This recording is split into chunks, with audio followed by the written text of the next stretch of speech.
ఇది నందీశ్వరుడికి జరిగినటువంటి ఘోరమైనటువంటి అపచారము, కొండా సురేఖ వారి అనుచరులు చేసినటువంటి ఘోరమైనటువంటి తప్పిదము, స్వయంగా ఆ పరమేశ్వరుడికి జరిగినటువంటి గొప్ప అవమానం ఇది.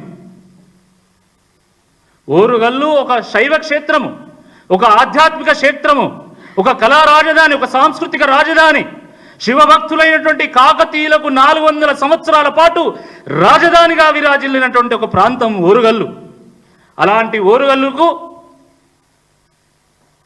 మంచి పేరు తీసుకురావాల్సినటువంటి ఓరుగల్లు ఆడబిడ్డ ఈరోజు వేములవాడ రాజన్న కోడెలను తీసుకొచ్చి కబేలాలకు అప్పగించడము, కటికోళ్లకు అమ్ముకోవడము చాలా దుర్మార్గం.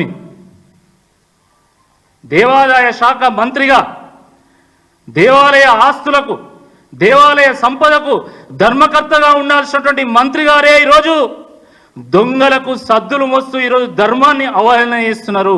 ఇది వాస్తవం కాదా అని నేను ప్రశ్నిస్తా ఉన్నాను. ఏసీ ధర్మాన్ని అవహేళన చేయడమే. దేవుడికి అప్పగించినటువంటి కోడలను తీసుకొచ్చి మీరు ఏ రకంగా కబేలాలో పంపుతారు, ఏ రకంగా సొమ్ము చేసుకుంటారు? స్వయంగా కొండా సురేఖ గారు మంత్రి హోదాలో ఈ రాజరాజేశ్వర సొసైటీ అనే ఈ సంస్థకి రికమెండేషన్ చేసి 60 కోడెలను ఆమె వేములవాడ నుంచి ఈ కబేలాలకు పంపించేటువంటి దొంగలకు అప్పచెప్పడం జరిగింది. ఇంతకంటే దుర్మార్గం ఇంకోటి ఉంటుందా?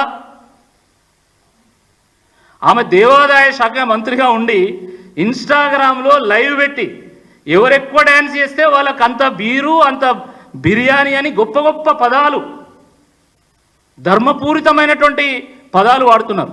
అలాంటి వాళ్ళు మనకు దేవాదాయ శాఖ మంత్రి ఉన్నారు. నువ్వు మా వరంగల్ మంచి చేయకపోయినా పర్లేదు, కానీ మా వరంగల్ అని చెప్పి ఇజ్జత్ తీయకని చెప్పి ఈ సందర్భంగా నేను విజ్ఞప్తి చేస్తున్నా మంత్రి గారికి. కాంగ్రెస్ ప్రభుత్వం వచ్చిన దగ్గర నుండి రాష్ట్ర వ్యాప్తంగా కొండా సురేఖ గారు వరంగల్ పరువు తీస్తున్నారు, ఇజ్జత్ తీస్తున్నారు. మీరు ఎక్కడికి పోతే అక్కడ ఈ కొండా సురేఖ గారు మీ వరంగలేనట కదా, మీ వరంగల్లోనే గెలిచిందట కదా.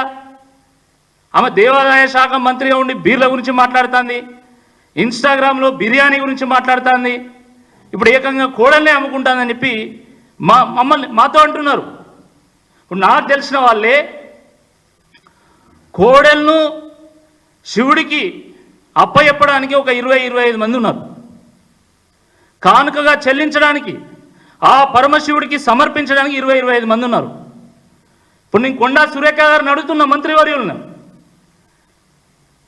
మరి ఆ కోడల్ని తీసుకొచ్చి వరంగల్లో మీ దొడ్ల కట్టే అన్నా లేకపోతే వేములవాడలో చెల్లించాలా చెప్పండి.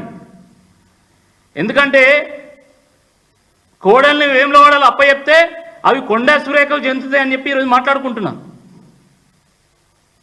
వేములవాడలో అప్పచెప్పేటువంటి కోడలు కొండా సురేఖకు చెందుతున్నాయి కాబట్టి మీ దొడ్ల కట్టేస్తే అయిపోతుంది కదా, మరి అక్కడ దానికి ఎందుకు? ఇది చాలా దుర్మార్గము.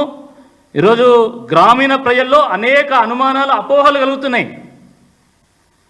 మీకు తెలుసు మన దొడ్లో మన ఆవుకు జన్మించినటువంటి లేగ దూడకు ఎంత ప్రాధాన్యత ఉంటుంది, ఎంత ప్రేమపూర్వకంగా మనం పెంచుకుంటాం. మన సొంత పిల్లలను పెంచుకున్నట్టు లేగ దూడను పెంచుకుంటాం. కానీ సమర్పించేది ఆ పరమేశ్వరుడికే కదా అని చెప్పి ఎంతో భక్తి శ్రద్ధలతోని ఆ కోడెను పూజించి ఇంట్లో నుండి వేములవాడకి తీసుకెళ్ళి అక్కడ మనం సమర్పిస్తాం. సమర్పించినటువంటి ఆ కోడె కబీలాలకు పోతుంటే భక్తులు కన్నీరు పెడుతున్నారు. ఈ పాపం ఊరికే పోదు.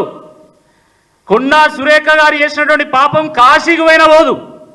ఎందుకంటే అది నందీశ్వరుడు జరిగినటువంటి అపచారము, అది మొత్తం ఆ పరమేశ్వరుడికి, ఆదిదేవుడికి, ఆ మహాదేవుడికి జరిగినటువంటి అవమానం. కాబట్టి ఎట్టి పరిస్థితుల్లో ఆ పాపం పోదని చెప్పి ఈ సందర్భంగా నేను గుర్తు చేస్తా ఉన్నాను. ఒక బాధ్యతాయుతమైనటువంటి ఒక మంత్రి స్థానంలో ఉండి దీనికి ఇప్పటివరకు ఆమె సమాధానం చెప్పలే. ఆ దేవాలయ అధికారులు మరి భయపడా, భక్తితోనా, భయంతోనా ఏందో మాకు తెలియదు, కానీ వాళ్ళు కూడా సమాధానం చెప్పారు. కొన్ని వాళ్ళ అనుచరులు తీసుకొచ్చి ఇక్కడ అప్పచెప్పిళ్ళు, ఇంకా కొన్ని కనబడతలేవని చెప్పేసి పేపర్ స్టేట్మెంట్లు ఇస్తూ ఉన్నారు. ఎంత దుర్మార్గం ఇది! కాబట్టి ఈరోజు బీఆర్ఎస్ పార్టీ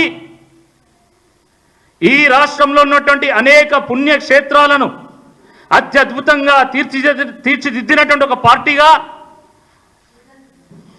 ఈ వేములవాడలో జరిగినటువంటి వేములవాడ రాజన్న కోడలకు జరిగినటువంటి ఏ అపచారాన్ని సిట్టింగ్ జడ్జితోనే విచారించాలని చెప్పి డిమాండ్ చేస్తా ఉన్నాము. వెంటనే మంత్రి గారిని బర్తరఫ్ చేయాలి, లేదా బాధ్యతగా తీసుకొని దేవాదాయ శాఖ మంత్రి పదవికి ఆమె రాజీనామా చేయాలి. ఎవరెవరైతే దీనికి కారణమైందో, ఎవరెవరైతే కల్ప్రిట్స్ ఉన్నారో, ఎవరెవరైతే బాధ్యులు కాబడతారో వాళ్ళ మీద పీడీ యాక్ట్ పెట్టి కఠినంగా వాళ్ళని శిక్షించాల్సిందిగా ఈ సందర్భంగా మేము డిమాండ్ చేస్తా ఉన్నాము.